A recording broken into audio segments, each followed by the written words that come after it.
Worm tea.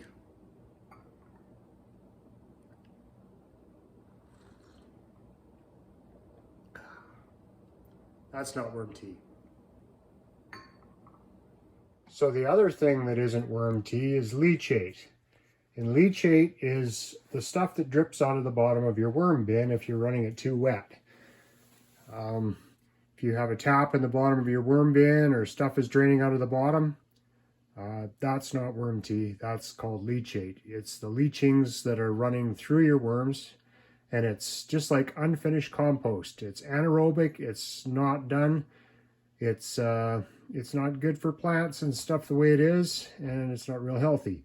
So the best thing you can do with your leachate is take it outside and put it on your unfinished compost pile and work it in and get the good bugs working on it, but that's not worm tea. So what is worm tea, and why would we want to make it? Well, worm castings are full of all kinds of beneficial organisms. That's the reason that we make worm castings. There's not a whole lot of nitrogen or potassium or phosphorus in worm castings. They're a good soil conditioner, but aside from that, there isn't a whole lot of actual fertilizer in them. But what there is a whole ton of life, and it's the life that we're after. The problem is it takes a lot of work to make some worm castings, and the worm castings don't go very far. It's kind of why we refer to worm castings as black gold. So in order to extract more life and to make it go further, we can make worm tea. Worm tea is made by taking worm castings and putting them in something like a jelly bag or an old sock and suspending them in some water. I have here a bucket of, this is actually rainwater that I'm going to be using. I've just got a gallon in here. I'm just going to do our house plants. And so in order to make the worm tea, I'm going to take an old sock and stuff it with some of these worm castings. So this is just an old sock. I put some worm castings in, tied a knot in it. It's not really rocket science. How much do you put in there? Well, some. And you take your water and you throw your sock in there. You work it around a little bit. Make sure the water gets in there and infiltrates it. And you could just use it like this if you wanted to, but it's pretty watered down. We can make this way better. I'm going to show you how.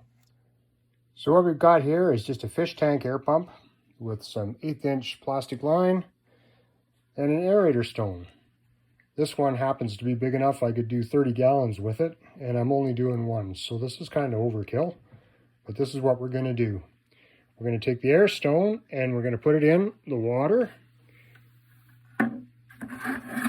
with our tea bag, and we're going to aerate it for about 24 hours. What we're trying to do is create an environment that has got a whole bunch of oxygen in there and all the kind of life that we want coming out of those worm castings, and yeah, have it all in the water there so that everything is growing and healthy and aerobic. The key here is you need your worm tea to be aerobic, and I'm going to come back to that. But oxygen in there keeps the life healthy, keeps the right kind of stuff growing in there for your plants, and unfortunately it has a shelf life. As soon as you shut the air off, everything starts to go south on you. The aerobic bacteria uses up the oxygen, and then it starts to die. And if it goes on long enough, it'll turn anaerobic, and then that is not good for your plants anymore, and it'll probably be kind of stinky and whatnot. And that's not what we're after. We're after a nice, healthy bunch of bacteria and bugs that are coming out of our worm castings to inoculate the water. So I've got the bubbler going. Give the tea bag a little squeeze from time to time.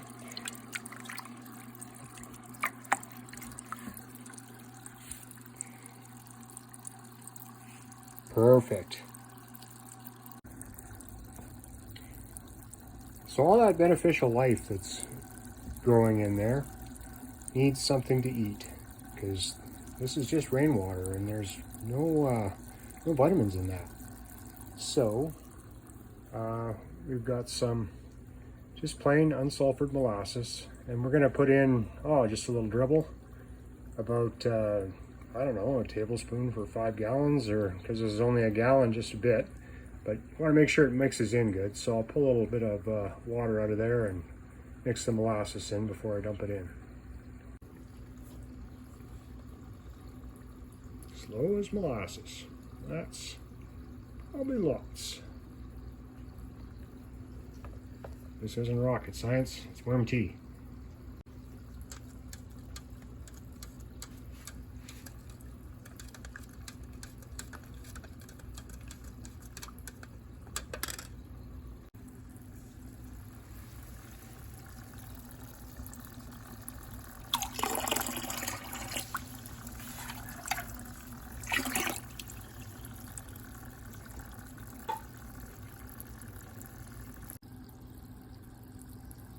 All right, guys, that's all there is to it. We're going to let it sit there and bubble overnight.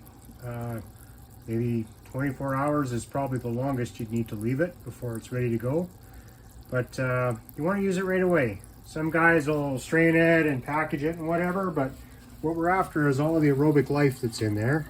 And as soon as you shut the bubbler off, that starts to go away. So if you bottle it and try and use it later, it's not going to have any of that goodness, and it might even go bad. So make your worm tea and probably use it within 24 hours of making it, I would say.